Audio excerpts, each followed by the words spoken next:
রান্নাটা বসিয়ে দিয়ে তরমুজ কেটে নিয়ে চলে এসেছি আমি আমার মেয়ের সাথে করে। আমরা দুজন তরমুজ খাবো এখন। তরমুজটা কিন্তু অনেক লাল, মোটামুটি ফ্রেশ টাটকা আছে। তরমুজ আমার মেয়ের ফেভারিট, আমার ফেভারিট, আমার বৌমার ফেভারিট। আমরা তিনজন বাসার ভিতর আছি কিন্তু তরমুজ খাবো। আমাদের মতো কার কার তরমুজ পছন্দ হয় জানাবেন তো। আমাদের একটা তরমুজ আনলে কিন্তু 2 দিনও যায় না, একদিনেই শেষ। আবার বড় তরমুজ। আসসালামু আলাইকুম, কেমন আছেন সবাই? আশা করছি অনেক অনেক ভালো আছেন। আলহামদুলিল্লাহ আমিও ভালো আছি। তো আজকে মেয়েরা সারাদিন বাসায় কি কাজ করে? সারাদিন বসেই তো থাকে। এই যে কি বসে থাকি আর কি না থাকি সেটাই আপনাদের সাথে শেয়ার করব। এটা শুধু আমার কথা না, এটা সব মেয়েরই কথা।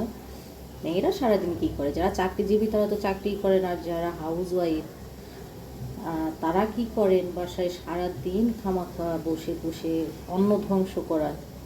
তো চলুন দেখা যাক আমার মতো হাউস ওয়াইফদের কথাগুলো আপনাদের মনের কথা কিনা অবশ্যই কমেন্টস করে জানাবেন। আর আমি কি করি সারাদিন সেটাই আপনাদের সাথে শেয়ার করছি। এখন বেলা বাজে সকাল 10টা, 10:30। আমি অলরেডি রান্নার সব কিছু কিন্তু কেটে গুছিয়ে নিয়েছি। আজকে রান্না করব হলো ডাল, এদিকে ভেন্ডি কেটে নিয়েছি, এদিকে মাছটা ভিজিয়ে দেব, আর এদিকে কিন্তু চুলায় দিয়ে দিয়েছি বাঁধাকপি। বাঁধাকপিটা আমি একটু ঘন্ট করব নিরামিষ, মাছ না দিয়ে। আর আজকে কিন্তু ওয়েদারটা বৃষ্টি ভেজা ওয়েদার, ঢাকাতে একটু ঠান্ডা ঠান্ডাও আছে, ভালোই লাগছে তাই না?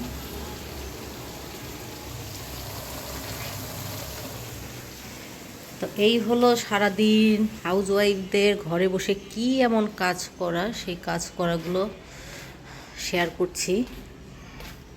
আবার কেউ মন্তব্য করবেন না যে এটা আমার ঘরে হয়, হয়তো এটা কিন্তু সবার জন্যই।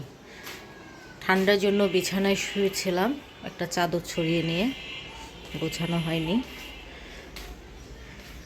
তো আজকে এই তরমুজ খেতে খেতে একটা ছোটবেলার কথা মনে পড়ে গেল। সেটা হলো আমার বড় চাচা, অর্থাৎ আমার দাদারা ছিল 4 ভাই, বড় ভাইয়ের ছেলে। উনি আমাদের বংশের বড়। উনি মরহুম রহমান মাস্টার, উনি মারা গিয়েছেন। উনি আমাদের মাঝে নাই, কিন্তু এই তরমুজ খেতে গেলেই আমার বড় চাচার কথা আমার খুব মনে পড়ে, কারণ আমার বড় চাচা ছিল আর্মি। হ্যাঁ, তখন আমাদের বাসায়, তখন উনি চেয়ারম্যান বাড়িতে ছিলেন, আমাদের বাসায় তরমুজ নিয়ে এসেছিলেন। তখন আমি কোন ক্লাসে পড়ি, মেবি ক্লাস 2-তে। তরমুজ আনার পরে আমার আম্মা কাটছিল, তা আমি ছোট মানুষ, আমার তরমুজটা এতটাই পছন্দ, আমি তরমুজ খেতে খেতে অলমোস্ট প্রায় শেষ করে ফেলেছি। মানে বাসায় কারোর জন্য আমার ওই সেন্সটা তখন নাই, তখন আমি অনেক ছোট। তা আমার আম্মা আমাকে রাগ করতেছে, আর খাস না, বাসায় অনেকেই আছে।